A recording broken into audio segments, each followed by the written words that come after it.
With poetry, it's for me mostly inspired by something I've experienced or something I'm feeling that I want to express, or something that I feel other people could relate to.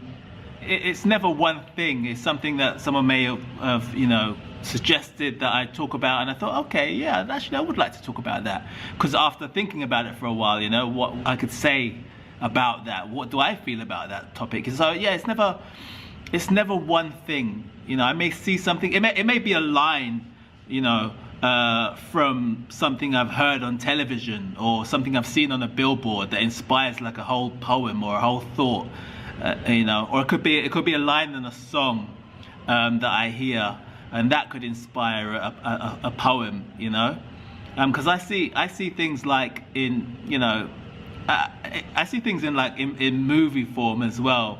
It's like poetry in motion, funny.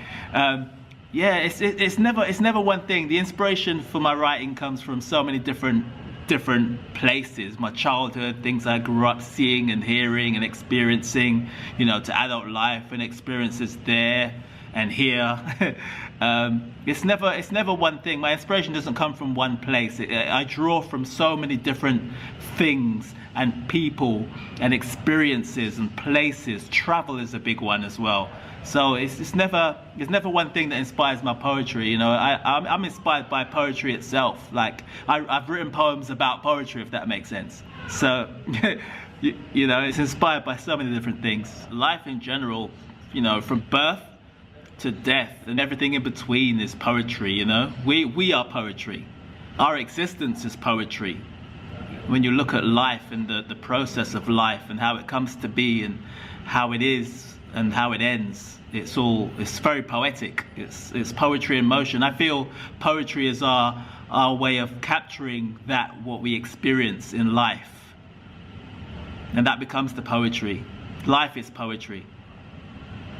I recommend it. This is some on my Facebook. You can find some on my website. You can find some on YouTube.